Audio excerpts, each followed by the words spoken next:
নবাবিয়া mission online education চ্যানেলে সমস্ত ছাত্রছাত্রীদের স্বাগত। তোমরা যারা এই ভিডিওটা দেখছো অবশ্যই ভিডিওটা সাবস্ক্রাইব করবে এবং পাশে বেল আইকনটা প্রেস করবে যাতে পরবর্তী ভিডিওগুলো নোটিফিকেশনের মাধ্যমে সহজেই পেয়ে যাও। তো আমরা ক্লাস 10-এর পড়ছিলাম পরমাণু নিউক্লিয়াস, এটা দ্বিতীয় ক্লাস। তো প্রথম ক্লাসে আমরা তেজস্ক্রিয়তা সম্পর্কে সব কিছু বলেছিলাম এবং একটা কথা বলেছিলাম এখানে যে তেজস্ক্রিয় পদার্থ থেকে বিভিন্ন অদৃশ্য রশ্মি বেরোতে থাকে। তো কী কী রশ্মি বেরোতে থাকে একটুখানি শুধু বলেওছিলাম। দেখো, কোনো একটা তেজস্ক্রিয় পদার্থ, এই তেজস্ক্রিয় পদার্থ থেকে বিজ্ঞানী রাদারফোর্ড এবং পরবর্তী আরও বিজ্ঞানী যেমন মেরি কুরি, পিয়ের কুরি, তারা বিভিন্ন পরীক্ষা নিরীক্ষা বলেছিল যে তেজস্ক্রিয় পদার্থ থেকে সাধারণত 3 ধরনের রশ্মি বেরোয়। কী কী? এক হচ্ছে আলফা রশ্মি, 2 হচ্ছে বিটা রশ্মি। তেজস্ক্রিয় পদার্থ থেকে সাধারণত 3 ধরনের রশ্মি বেরোতে থাকে। আর একটা হচ্ছে কি রশ্মি? গামা রশ্মি। তাহলে বুঝতে পেরেছো যে আমরা প্রথমে পড়ছিলাম কি তেজস্ক্রিয়তা সম্পর্কে কি সব বললাম, ব্যাপারগুলো কি বলে দিলাম, দিয়ে বলেছিলাম তেজস্ক্রিয় পদার্থ থেকে স্বতঃস্ফূর্তভাবে, ঠিক আছে, নিজে নিজেই এক ধরনের অদৃশ্য রশ্মি বেরোয়। তো কী কী রশ্মি? বিজ্ঞানী Rutherford, Madame Curie, Pierre Curie, তারা বিভিন্ন পরীক্ষা নিরীক্ষার মাধ্যমে বলেছিলেন যে এই তেজস্ক্রিয় পদার্থ থেকে সাধারণত 3 ধরনের রশ্মি বেরোয়। সেটা হচ্ছে আলফা রশ্মি, বিটা রশ্মি আর গামা রশ্মি, ঠিক আছে। তো এবার আমরা আলফা রশ্মি সম্পর্কে পড়বো, ঠিক আছে, যে আলফা রশ্মির মানে প্রকৃতি কেমন, ভর কি হবে, তার আধান কেমন হবে, ঠিক আছে। আচ্ছা, তার আয়নায়ন ক্ষমতা কি হবে, ভেদন ক্ষমতা কি হবে, কোনো মানে জনক পরমাণু বা কোনো ভারী মৌলের নিউক্লিয়াস থেকে যখন আলফা কণা বেরিয়ে যাবে তখন তার কি পরিবর্তন হবে, এই ব্যাপারগুলো আজকে পড়বো, ঠিক আছে। তাহলে দেখো,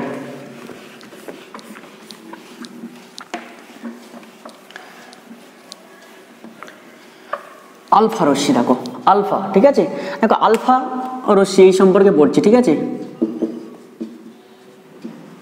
দেখো আলফা রশ্মি কিভাবে সৃষ্টি হয়, দেখো ধরো এই হলো একটা, ধরো এটা পরমাণু নিউক্লিয়াস, তাহলে নিউক্লিয়াসের এটা হচ্ছে কি নিউট্রন, আধান নেই, আর এটা হচ্ছে প্রোটন, ঠিক আছে। এই নিউক্লিয়াসের বাইরে কি থাকে? ইলেকট্রন থাকে, বোঝা গেল। তাহলে এই নিউক্লিয়াস, এটা হচ্ছে নিউক্লিয়াস, এটা হচ্ছে নিউক্লিয়াস, হ্যাঁ, নিউক্লিয়াসের মধ্যে কি আছে? প্রোটন আর নিউট্রন থাকে, আর বাইরের কক্ষপথে কি থাকে? ইলেকট্রন থাকে। তাহলে বিভিন্ন ইলেকট্রনগুলো থাকে, ঠিক আছে, এটা তোমরা তো জানো নিশ্চয়ই যে ইলেকট্রনগুলো থাকে। তাহলে প্রথম কক্ষপথে 2টো থাকে, তারপরে হয়তো একটু বেশি থাকে, ঠিক আছে। আমি তবু এটা জাস্ট আমি দেখাচ্ছিলাম, ঠিক আছে। তাহলে প্রথম কক্ষপথে 2টো থাকে, তারপরে আবার ইলেকট্রনগুলো বাইরের কক্ষপথে থাকে, ঠিক আছে। কিন্তু তোমরা এটা পড়ে এসছো অনেক আগে থেকে যে নিউক্লিয়াসের মধ্যে প্রোটন আর নিউট্রন নিউক্লিয় বল দ্বারা সন্নিবেষ্টিত থাকে আর বাইরে ইলেকট্রনগুলো থাকে। তাহলে কীভাবে আলফা রশ্মি সৃষ্টি হয়? দেখো দুটো হচ্ছে প্রোটন আর 2টো নিউট্রন ভেঙে গিয়ে তৈরি হয় একটা আলফা কণা বা আলফা রশ্মি। তাহলে বুঝতে পেরেছো, ধরো কোনো একটা ভারী মৌলের পরমাণুর যে নিউক্লিয়াস, ঠিক আছে, সেই নিউক্লিয়াসের মধ্যে যে প্রোটন আর নিউক্লিয়াসের মধ্যে কি থাকে? প্রোটন আর নিউট্রন। তাহলে 2টো প্রোটন আর 2টো নিউট্রন ভেঙে গিয়ে তৈরি হয় কি একটা আলফা কণা, ঠিক আছে। এবার তোমরা জানো যে কি প্রোটন কি চার্জ বলো দেখিন? প্রোটন হচ্ছে +v, মানে ধনাত্মক চার্জ, প্রোটন হচ্ছে ধনাত্মক চার্জ। আচ্ছা, ইলেকট্রন কি চার্জ? ইলেকট্রন হচ্ছে ঋণাত্মক চার্জ, -v, মানে হচ্ছে নেগেটিভ, এটা হচ্ছে পজিটিভ, এটা নেগেটিভ, তাহলে -v হচ্ছে নেগেটিভ চার্জ, ঠিক আছে, এবার ঋণাত্মক চার্জযুক্ত। আর নিউট্রন হচ্ছে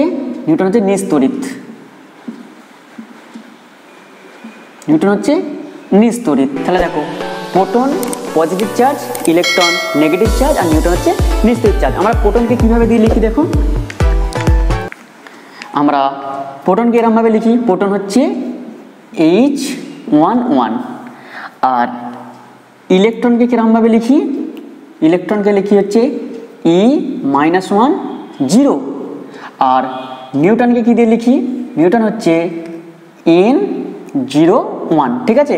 তাহলে দেখো নিউটন, তোমরা জানো কি নিউটনের ভর 1 একক ভর বিশিষ্ট একটা হচ্ছে কণা, সেটা হলো নিউটন, যার কি আধান হচ্ছে 0, নিউটনের কোনো আধান নেই, মানে নিস্তড়িত।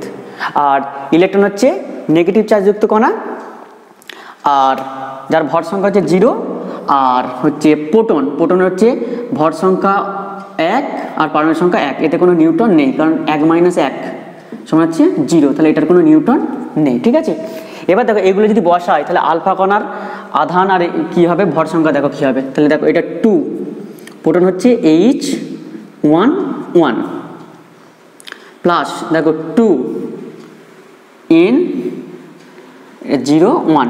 ঠিক আছে, তাহলে এখান থেকে কী হবে দেখো, গুণ করে যদি হয় দেখো, তাহলে দেখো 2 1 কে 2 আর 2 1 কে 2, তাহলে 2 আর 2 কত, 2 আর 2 4, তাহলে এটা হচ্ছে আলফা। ওপরে দেখো ভরটা কত হলো 4।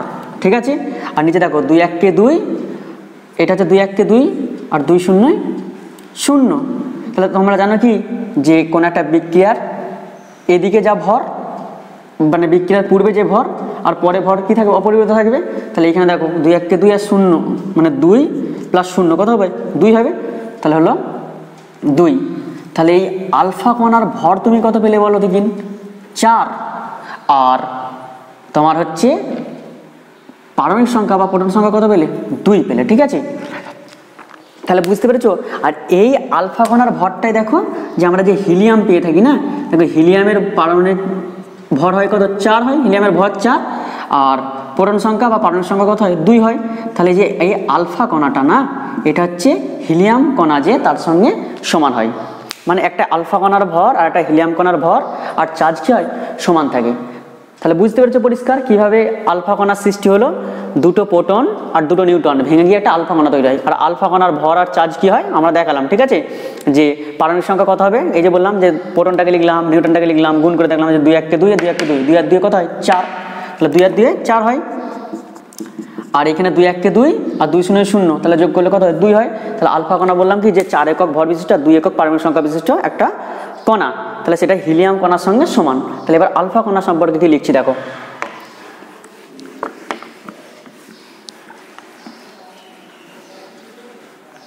দেখো ফার্স্ট হচ্ছে এক হচ্ছে আলফা কণা, কি চার্জ দেখলে, যেহেতু দুটো প্রোটন আর দুটো নিউট্রন দিয়ে কি হচ্ছে আলফা কণা তৈরি হয়েছিল, তা দেখো নিউট্রন কি চার্জ, নিউট্রন হচ্ছে নিস্তড়িত, নিউট্রন হচ্ছে নিস্তড়িত, কিন্তু প্রোটন কি চার্জ, প্রোটন হচ্ছে ধনাত্মক, ধনাত্মক আধান। ঠিক তো, তাহলে নিউট্রন হচ্ছে ধনাত্মক আধান আর হচ্ছে প্রোটন হচ্ছে, নিউট্রন হচ্ছে নিস্তড়িত। তাহলে আলফা কণা হচ্ছে ধনাত্মক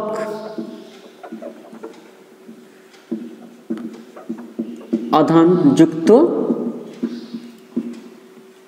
কণা বলতে পারি। ঠিক আছে, কণার স্রোত না বলতে এটা এটা হিলিয়ামের সঙ্গে সমান, তাহলে ধনাত্মক আধান যুক্ত হিলিয়াম নিউক্লিয়াসের স্রোত বলতে পারি। ভালো করে বুঝতে পেরেছো যে আলফা কণা হচ্ছে ধনাত্মক আধানযুক্ত হিলিয়াম নিউক্লিয়াসের স্রোত, কারণ আলফা কণা যেটা বলেছিলাম সেটা হচ্ছে হিলিয়াম নিউক্লিয়াসের সঙ্গে সমান হয়ে গেছিল, ওই জন্যই বললাম যে আলফা কণা হচ্ছে ধনাত্মক আধানযুক্ত হিলিয়াম নিউক্লিয়াসের স্রোত। এবার দেখো তাহলে আলফা কণার আধান কি হবে, দেখো আধান, হ্যাঁ তাহলে বলছি যে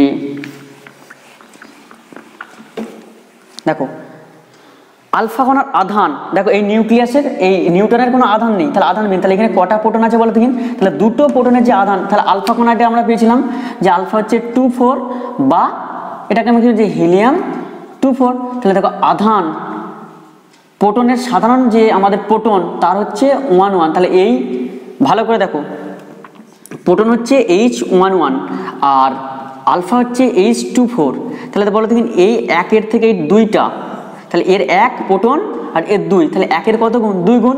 তাহলে আমি বলতে পারি যে আলফা কণার আধান প্রোটনের আধানের কত গুণ, দ্বিগুণ বলতে পারি।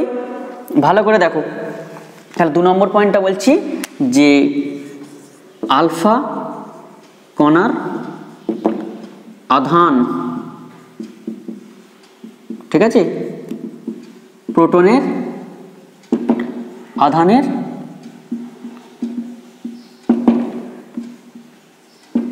দ্বিগুণ হবে। কি করে দেখো, দেখো আমি লিখছি, যে এখানে দেখালাম কিন্তু যে প্রোটন দুটো আছে ওই জন্য দ্বিগুণ হচ্ছে আধান হবে।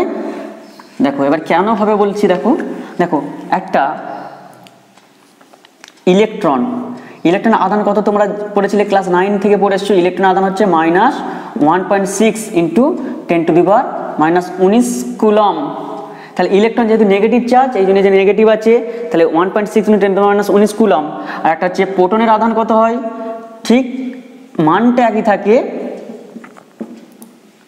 শুধু প্রোটনটা যেহেতু ধনাত্মক চার্জ তাহলে এটা কি হবে, মাইনাসটা শুধু হবে প্লাস হবে। ঠিক আছে, তাহলে ইলেকট্রনের আধান আর প্রোটনের আধানের মান হচ্ছে সেম, শুধু হচ্ছে সাইনটা আলাদা।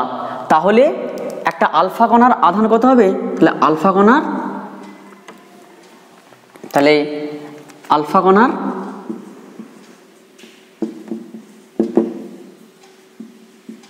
আধান সমান কি 2 × 1.6 × 10⁻, এটা প্লাস, ঠিক আছে, -19 কুলম। তাহলে সমান কত হবে 3.2 প্লাস 3.2 × 10⁻⁻19 কুলম। তাহলে বুঝেছো, যেহেতু কি বললাম আলফা কণার আধান প্রোটনের আধানের দ্বিগুণ। কেন দ্বিগুণ বলেছিলাম, কারণ একটা আলফা কণা দুটো প্রোটন লাগছে। তাহলে প্রোটনের আধানটাই আধান, নিউটনের কোনো আধান নেই, নিউটন হচ্ছে নিস্তড়িৎ। তাহলে প্রোটন যেহেতু দুটো প্রোটন দিয়ে তৈরি তাহলে এখানে দ্বিগুণ হচ্ছে, ওই জন্য আলফা কণার আধান প্রোটনের আধানের কি দ্বিগুণ। তাহলে প্রোটনের আধানের মান কত ছিল 1.6 × 10⁻⁻19 কুলম। তাহলে এখানে আলফা কণার আধান কত হবে 2 × প্লাস 1.6 × 10⁻⁻19 কুলম। তাহলে এটা কত হলো 3.2 × 10⁻⁻19 কুলম। এবার দেখো ভর 3 নম্বর, আলফা কণার ভর, ঠিক আছে, প্রোটনের ভরের কত গুণ হবে, প্রোটনের ভরের 4 গুণ হবে।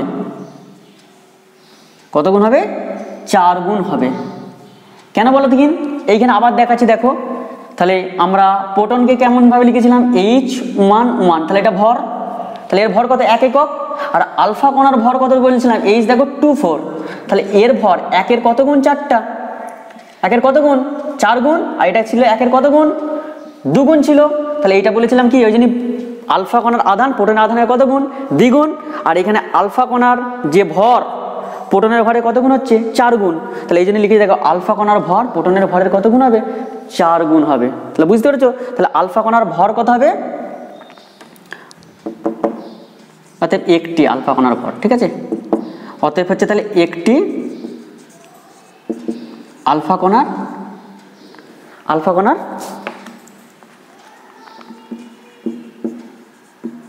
একটি আলফা কণার তাহলে ভর কত হবে, ভালো করে দেখুন, একটা আলফা কণার ভর কত হবে, তাহলে 4 গুণ বলেছি, 4 × হচ্ছে একটি প্রোটনের ভর। এবার দেখো তোমরা জানো একটা ইলেকট্রনের ভর কত, একটা ইলেকট্রনের ভর কত, ইলেকট্রন এইগুলো দেখো আধান, এগুলো হচ্ছে আধান,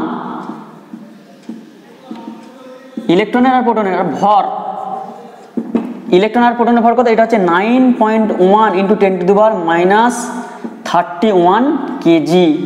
কার ভর, একটা ইলেকট্রনের ভর, ঠিক আছে, একটা ইলেকট্রনের ভর হচ্ছে 9.1 × 10⁻31 কেজি। এটা ক্লাস 9 আমরা পড়ে এসেছি, ঠিক আছে, ওই স্ট্রাকচার অফ অ্যাটম, পরমাণুর গঠনে এগুলো পড়ানো হয়েছিল, ঠিক আছে।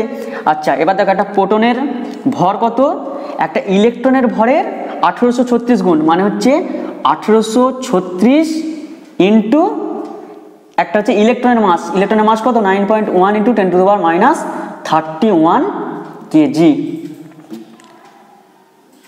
ভালো করে দেখো, তাহলে একটা ইলেকট্রনের ভর যদি এত হয় তাহলে একটা প্রোটনের ভর কত, একটা ইলেকট্রনের ভরে 1836 গুণ পড়ে এসছো, তাহলে 1836 ইন্টু একটা ইলেকট্রনের ভর এইটা। আবার একটি আলফা কণার ভর কত, একটি প্রোটনের ভরের কত গুণ 4 গুণ, তাহলে একটি আলফা কণার ভর কত দাঁড়াচ্ছে 4 ইন্টু 1836 ইন্টু 9.1 ইন্টু 10⁻31 কেজি। ভালো করে দেখো, তাহলে একটা আলফা কণার ভর হচ্ছে, দেখো একটা প্রোটনের ভর এইটা, প্রোটনের ভর এইটা, এই যে প্রোটনের ভর এটা, তাহলে একটা আলফা কণার ভর কি একটি প্রোটনের ভরের 4 গুণ, তাহলে 4 ইন্টু এটা, তাহলে এটা ক্যালকুলেশন করলে হবে কত 1.6, সরি এটা করলে কত হবে 6 পয়েন্ট 1 পয়েন্ট নয় 6 6.64 ইন্টু 10⁻⁻27 কেজি। এটা ক্যালকুলেটারে বসালে হবে, ঠিক আছে। ক্যালকুলেটার এটা যদি গুণটা বসাও তাহলে এই মানটা পাবে যে 6.64 ইন্টু 10⁻⁻27 কেজি, ঠিক আছে। তাহলে এটা পেলে। আচ্ছা এবার দেখো তাহলে আমরা কি পেলাম, প্রকৃতি পেয়ে গেলাম, কি আলফা কণার প্রকৃতি পেয়েছি। আলফা কণা যে ধনাত্মক আধানযুক্ত হিলিয়াম নিউক্লিয়াসের স্রোত। আচ্ছা 2 নম্বর আলফা কণার আমরা আধানের মান পেয়েছি এইটা, আর আলফা কণার ভর পেয়েছি এটা। এবার দেখো ভেদন ক্ষমতা, ভেদন মানে ভেদ করার ক্ষমতা, কোন একটা পাতরাত এগুলোকে ভেদ করার ক্ষমতা। দেখো যেহেতু আলফা কণার ভর আছে, তাই তো আলফা কণা 4 একক ভর বিশিষ্ট, তাহলে ভারী, যথেষ্ট ভারী, ঠিক আছে। বিটা গামার থেকে আলফা কণা ভারী, যেহেতু ভারী আলফা কণা তা এর ভেদন ক্ষমতা কিন্তু কম, ভেদন ক্ষমতা কম। তাহলে আলফা কণার ভেদন ক্ষমতা হচ্ছে, লিখছি দেখো 4 নম্বর পয়েন্ট লিখছে, এটা মুছে দিচ্ছি, যে 4 নম্বর পয়েন্ট কি হবে, যে আলফা কণার ভেদন ক্ষমতা বিটা ও গামা এর তুলনায় কম, ঠিক আছে। তাহলে কম বায়ুতে, ঠিক আছে, বায়ুতে 3 থেকে 8 সেমি। বায়ুতে কত হচ্ছে এর ভেদন ক্ষমতা, বায়ুতে আলফা কণার ভেদন ক্ষমতা কত, 3 থেকে 8 সেমি। বুঝতে পেরেছি তাহলে কত কম, মাত্র একদম খুবই সামান্য, ঠিক আছে। ওই জন্য বললাম আলফা কণার ভেদন ক্ষমতা বিটা গামার তুলনায় কম, আর বায়ুতে আলফা কণার ভেদন ক্ষমতা কি 3 থেকে 8 সেমি, ঠিক আছে। আর লাস্ট হচ্ছে পয়েন্ট হচ্ছে আয়নায়ন ক্ষমতা, ঠিক আছে। দেখো আয়নায়ন ক্ষমতা ব্যাপারটা কি বলি, দেখো আয়নায়ন ক্ষমতা মানে কোনো গ্যাসকে আয়নিত করে দেওয়ার প্রবণতা বা ক্ষমতা, ঠিক আছে। ধরো কোনো একটা সিলিন্ডার, ঠিক আছে, বা কোনো একটা গ্যাস জারে গ্যাস রাখা আছে, ঠিক আছে। তাহলে গ্যাসের অণুগুলো আছে, এবার দেখো ওর মধ্যে দিয়ে আমরা আলফা রশ্মিটাকে চালনা করি, তাহলে ওই আলফা রশ্মিটি গ্যাসের যে যে অণুগুলোর সঙ্গে কি হবে, সংঘাত হবে বা ধাক্কা হবে, সেই অণুগুলোকে কি করবে, আয়নিত করে দেবে, ঠিক আছে। তাহলে দেখো গ্যাসটা অণুগুলো কি ছিল, কোনো আয়নিত অবস্থায় থাকেনি, এমনি সিম্পল অবস্থায় ছিল, কিন্তু যখন আলফা রশ্মি পাঠানো হলো সেই গ্যাসের অণুগুলো কি হয়ে গেল, আয়নিত হয়ে গেল। তাহলে ওই আলফা রশ্মির মাধ্যমে কোনো গ্যাসকে আয়নিত করে দেওয়ার যে প্রচেষ্টা বা এটা প্রচেষ্টা বা প্রবণতা, ঠিক আছে, এটাকে কিন্তু বলা হচ্ছে কি আয়নয়ন ক্ষমতা। তাহলে আলফা রশ্মির আয়নয়ন ক্ষমতা কি সর্বোচ্চ। তাহলে 5 নম্বর হচ্ছে আলফা কণার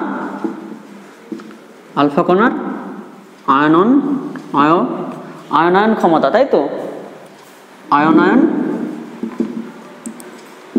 ক্ষমতা বিটা ও গামায়ের তুলনায়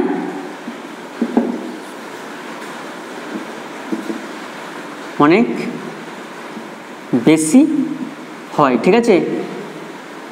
আর হচ্ছে আলফা এর হচ্ছে আয়নন ক্ষমতা গামায়ের তুলনায় প্রায় হচ্ছে 10,000 গুণ। তাহলে হচ্ছে আলফা এর আয়নায়ন ক্ষমতা গামায়ের তুলনায় কত গুণ, 10,000 গুণ। তাহলে কি পেলে, যে আলফায়ের আয়নন ক্ষমতা কি গামায়ের তুলনায় কত গুণ, 10,000 গুণ, ঠিক আছে। তাহলে আলফায়ের আয়নন ক্ষমতা কত বেশি বুঝতে পারছো। কোনো একটা যদি টিউবের মধ্যে ধরো গ্যাস আছে, সেই গ্যাসের মধ্যে যদি আলফা রশ্মি চালানো হয়, তাহলে কিন্তু এই আলফা রশ্মিটা সহজেই ওই গ্যাসগুলোকে কি করে দিতে পারে, আয়নিত করে দিতে পারে। তাহলে এবার দেখো এগুলো হলো, ঠিক আছে। এবার আলফা কণা যদি কোনো একটা জনক পরমাণু বা কোনো একটা ভারী মৌলের নিউক্লিয়াস থেকে বা তেজস্ক্রিয় পদার্থগুলো থেকে যখন একটা আলফা কণা বেরিয়ে যাবে, তখন তার পারমাণবিক সংখ্যার ভর সংখ্যা কি চেঞ্জ হবে, ভালো করে দেখো, ঠিক আছে। দেখো মুছছি,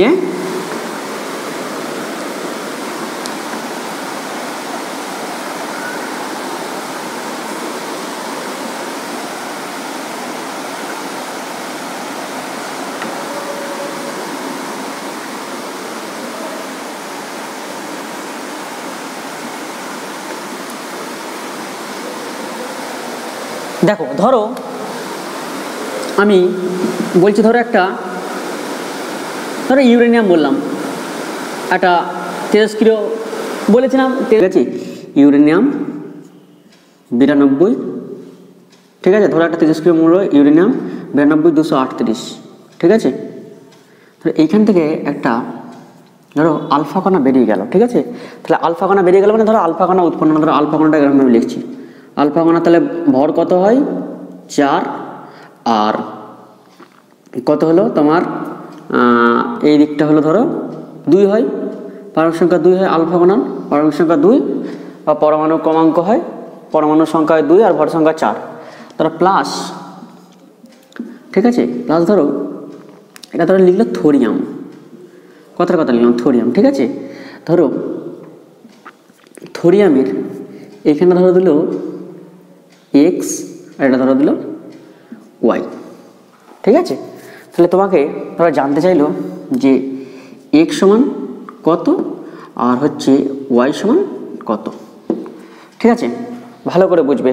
ধরো একটা ইউরেনিয়াম একটা আইসোটোপ, ঠিক আছে, ইউরেনিয়াম 92 238, এখান থেকে ধরো একটা আলফা কণা বেরিয়ে গেছে, তাহলে আলফা কণা বেরিয়ে গেছে মানে আলফা কণাটা উৎপন্ন হয়েছে, প্লাস সঙ্গে ধরো থোরিয়ামের একটা আইসোটোপ তৈরি হয়েছে, এখানে উপরে এক্স আর নিচে ওয়াই লেখা আছে, এক্স সমান কত আর ওয়াই সমান কত তোমাকে করতে দিল, কিন্তু তুমি দেখো করতে পারবে, তুমি জানো দেখো। তাহলে এইখানে এর ভর হচ্ছে পারমাণবিক সংখ্যা কত ছিল 92, কিন্তু এইখানে কত 2, তাহলে 2 এর সঙ্গে আর কত যোগ করলে 92 হবে বলো তো কি, 2 এর সঙ্গে কত যোগ করলে 92 হবে, 90 যোগ করলে, তাহলে আমি এটাকে লিখতে পারবো যে থোরিয়াম 90 আর এইটা হচ্ছে 4 আছে, তাহলে দেখো এটা 238 আছে, 238 এটা 4, তাহলে এটা দেখো 234, দেখো এটা যদি 234 করি, দেখো 234 আর 4 38, দেখো ঘুরিয়ে তাহলে এটা আমি লিখতে পারি যে দেখো 90 বিয়োগ 2, তাহলে দেখো আলফা কণার যে পারমাণবিক সংখ্যা 2 ছিল, তাহলে এই দেখো 92 থেকে 2 বিয়োগ করলে সমান কত হলো 90, তাহলে যে এই যে মৌলটা হবে তার এই পারমাণবিক সংখ্যা কত হবে, যেটা 90 বিয়োগ 2, সরি 92, হ্যাঁ 92 বিয়োগ 2, তাহলে কত হলো, এটা 92 ছিল, তাহলে 92 আর এখানে 2 উৎপন্ন হয়ে গেছে, তাহলে 92 বিয়োগ 2 সমান হলো 90, আর দেখো ভর সংখ্যা কত ছিল 238 বিয়োগ হচ্ছে 4, এই যে 4, এখান থেকে এটা বিয়োগ দিলাম, তাহলে দেখো এটা ছিল, এখানে 4 উৎপন্ন হয়ে গেছে ভর সংখ্যা, তাহলে এখান থেকে এটা যদি বিয়োগ দিলে কত হলো 234, তাহলে ফাইনাল যে কি কথাটা দাঁড়ালো বলো দেখি, যে কোনো তেজস্ক্রিয় আইসোটোপ থেকে যখন একটা আলফা কণা বেরিয়ে যায়, তাহলে আলফা কণা যখন বেরিয়ে গেল, তাহলে তার যে এই দেখো ভর সংখ্যাটা হলো আর এই ভর সংখ্যাটা হলো, এটা থেকে এটা কত কম বলো দেখি, এটা থেকে এটা কত কম 4 কম, কত কম 4 কম, কারণ দেখো 38 থেকে 34 বিয়োগ করলে কত হবে 4 হবে, আর দেখো এই যে পারমাণবিক সংখ্যা 92 থেকে 90 হলো, 92 থেকে 90 হলো, কত কমলো দেখো 2 কমলো, কত কম হলো 2 কম, বুঝতে পেরেছো। তাহলে দেখো আমি এখানে একটা নোট করে লিখতে পারি, যে নোট দিয়ে লিখতে পারি কি, যে কোনো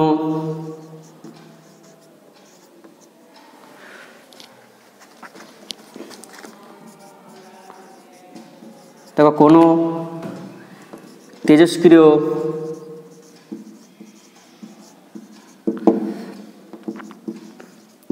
মৌল থেকে, ঠিক আছে, কোনো তেজস্ক্রিয় মৌল থেকে একটি আলফা কণা নির্গত হলে নতুন যে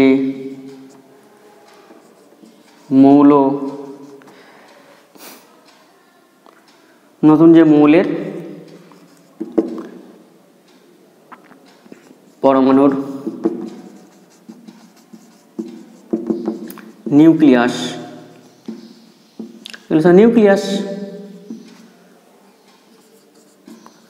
উৎপন্ন হয়, তার ভর সংখ্যা 4 একক কমে যায় ও পারমাণবিক সংখ্যা সংখ্যা 2 একক কমে যায়। তাহলে বুঝতে পেরেছো, কোনো তেজস্ক্রিয় মৌলের পরমাণু নিউক্লিয়াস থেকে, তাহলে এটা তেজস্ক্রিয় মৌলের পরমাণু নিউক্লিয়াস থেকে, এটা লিখে নেবে, পরমাণুর নিউক্লিয়াস। কোনো তেজস্ক্রিয় মৌলের পরমাণু নিউক্লিয়াস থেকে একটি আলফা কণা নির্গত হলে নতুন যে মৌলের পরমাণু নিউক্লিয়াস উৎপন্ন হয় তার ভর সংখ্যা কত একক কমে যায়। দেখো এটা মৌলের নিউক্লিয়াস ছিল, এখান থেকে যেটা উৎপন্ন হলো আলফা কণা বেরিয়ে গেল, তাহলে তার ভর সংখ্যা কত একক কমে গেল, 4 একক, আর পারমাণবিক সংখ্যা কত একক কমে গেল, 2 একক কমে গেল। বুঝে গেল? তাহলে এটা লিখলে কোনো তেজস্ক্রিয় মৌল পরমাণু নিউক্লিয়াস থেকে একটি আলফা কণা নির্গত হলে নতুন যে মৌলের পরমাণু নিউক্লিয়াস উৎপন্ন হয় তার ভর সংখ্যা 4 একক কমে যায় ও পারমাণবিক সংখ্যা কী হচ্ছে, 2 একক কমে যায়। তাহলে এবার দেখো, ধরো আমি একটা লিখছি,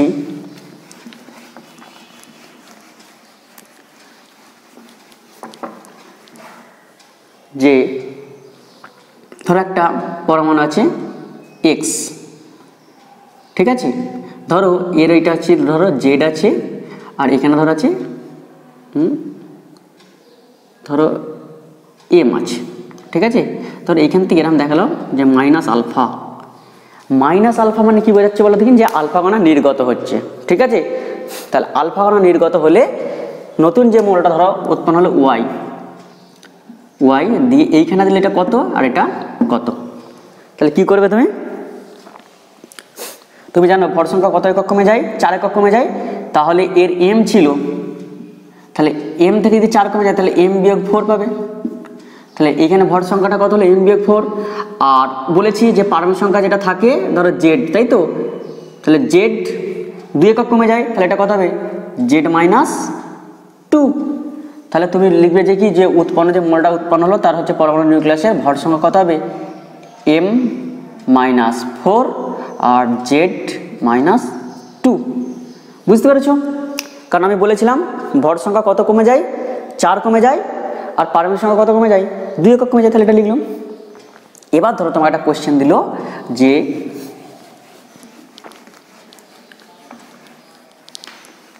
যে হচ্ছে ধরো ইউরেনিয়াম 235 আর এখানে আছে ধরো 92।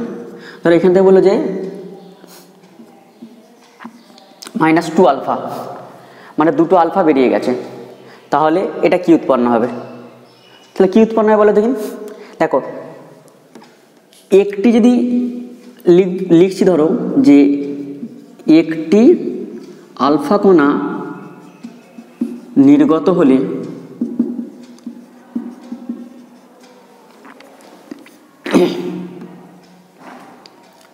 ভর সংখ্যা কমে সমান কত একক, 4 একক। তাহলে 2টি আলফা কণা নির্গত হলে ভর সংখ্যা কমে কত, 2 গুণিত 4 একক, মানে কত একক, 8 একক ভর সংখ্যা কমবে, ঠিক আছে। আবার ঠিক একই রকমভাবে একটি আলফা কণা নির্গত হলে পারমাণবিক সংখ্যা কমে কত, পারমাণবিক সংখ্যা কমে কত একক, 2 একক। তাহলে 2টি আলফা কণা নির্গত হলে পারমাণবিক সংখ্যা কমে কত একক, 2 গুণিত 2 সমান কত একক, 4 একক। তাহলে ভালো করে বুঝবে। তাহলে ধরো এখানে যে এটা উৎপন্ন হলো, ধরো সেটা আমি এক্স দিলাম, এটা হবে, ঠিক আছে। ধরো এক্স হলো, তাহলে এর ভর সংখ্যা কত হবে, কত কমবে বলেছি, 8 কমবে বলেছে, তাই তো। তাহলে 235 বিয়োগ 8 করো,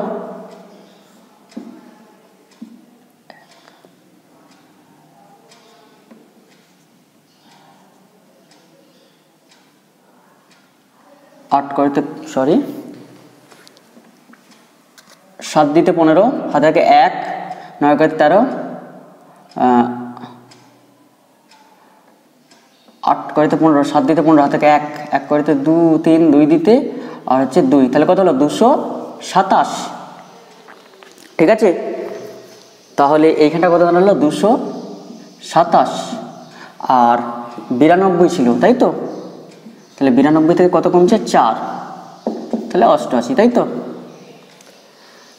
তাহলে 88, তাহলে তোমাকে দিল দেখো যে নতুন যে এইখান থেকে দুটো আলফা বেরোলে যে নতুন মৌলটা তৈরি হলো তার ইয়ে কত হলো, ভর সংখ্যা হলো কত 227 আর পারমাণবিক সংখ্যা হলো 88। ঠিক আছে, ধরো এখান থেকে দিলে তীর চিহ্ন দিয়েছে, আবার ধরো একটা আলফা বেরিয়েছে, তাহলে একটা আলফা বেরোলে কী হবে, ভর সংখ্যা কত পরিবর্তন হয়, মাইনাস দিয়ে দেখাচ্ছি মানে বেরিয়ে যাচ্ছে। তুমি দুরকমভাবে লিখতে পারো, হয় মাইনাস দিয়ে এরকমভাবে এর তীর চিহ্নের ওপরে লিখতে পারো, বা এর পাশে কি দিতে পারো তোমরা আলফাটা প্লাস দিয়ে লিখতে পারো। ঠিক আছে, ধরো এখানে তাহলে কী হবে, ধরো এটা ওয়াই তৈরি হলো, তাহলে 4 কমলে কত হবে 223, তাই তো? আর এটা 2 কমলে কত হবে 86। তাহলে এরকমভাবে যতই আলফা বের করতে পারে তোমার কাছে কোনো অসুবিধা হবে, কোনো অসুবিধা হবে না। তুমি শুধু মনে রাখবে যে একটি আলফা কণা যদি বেরোয় কোনো পরমাণুর নিউক্লিয়াস থেকে, তাহলে তার ভর সংখ্যা 4 একক কমে আর পারমাণবিক সংখ্যা 2 একক কমে। ঠিক আছে, তাহলে যত দিক 8টা 10টা 12টা 20টা যতগুলি আলফা দিক, তাহলে তুমি একটা বের করলে কতগুলো ভর সংখ্যা কত পরিবর্তন হয়, পারমাণবিক সংখ্যা কত পরিবর্তন হয় জানো। ঠিক একই রকমভাবে এইখানে 2টো 5টা 10টা যতগুলি দেখ তুমি সোজাভাবে করতে পারবে। ঠিক আছে, ধরো এটাকে কিন্তু আমি কি বললাম, এই যে ওপরে তীর চিহ্নের ওপরে মাইনাস দিয়েও লিখতে পারো, মাইনাস দিয়ে লিখতে পারো, আর না হলে কি করতে পারো প্লাস দিয়ে লিখতে পারো। ধরো আমি এখান থেকে এটাকে দেখাচ্ছি, ধরো আবার একটা, ধরো এইখান থেকে তীর চিহ্ন দিয়ে দেখাচ্ছি। এটা ধরো বললো যে এখান থেকে একটা আলফা বেরিয়েছে, তাহলে একটা আলফা সমান কত, আলফা 24 প্লাস কত হবে, এটা কমে যাবে 2, তাহলে এটা ধরো জেড হলো, ধরো তাহলে এটা 2 কমলে কত হবে 84, আর এটা যদি 4 কমে কত হবে 219। তাহলে বুঝতে পেরেছো, দেখো এইটা সেই যোগ করলে কত হবে 86, আর এটা যোগ করলে কত হবে 223। তাহলে কি বললাম, হয় এরকমভাবে লিখতে পারো, এরকমভাবে লিখতে পারো, বা কেমনভাবে লিখতে পারো, এরকমভাবে ওপরে এই তীর চিহ্নের ওপরে দিতে পারো, বা যোগ চিহ্ন দিয়ে দিতে পারো, দুটোই ঠিক। ঠিক আছে, আচ্ছা এবার লাস্ট কথা হচ্ছে এটাকে তুমি হিলিয়াম 24 আকারেও লিখতে পারো। বুঝতে পেরেছো কথা পরিষ্কার না পরিষ্কার নয়? তাহলে আলফা 24 না লিখে যদি হিলিয়াম 24 লেখো তাহলে কোনো অসুবিধে নেই। ঠিক আছে, কারণ আমরা আগের ক্লাসে বলেছিলাম যে আমরা এই আলফাটা কি যে ধনাত্মক চার্জযুক্ত নিউক্লিয়ার মানে হিলিয়াম নিউক্লিয়াসের স্রোত বলেছিলাম। তাহলে এইখান পর্যন্ত আজকের আমাদের ক্লাস। ঠিক আছে, তোমরা যেখানে যা বুঝতে পারোনি আমাদের হোয়াটসঅ্যাপ নাম্বারে যোগাযোগ করবে, অবশ্যই তোমাদের সেগুলো বুঝিয়ে দেওয়া হবে। আশা করছি তোমরা এগুলো খুব ভালোভাবে পড়াশোনা করছো এবং সিলেবাসটা বেশ ভালোই এগিয়ে যাচ্ছে। ধন্যবাদ।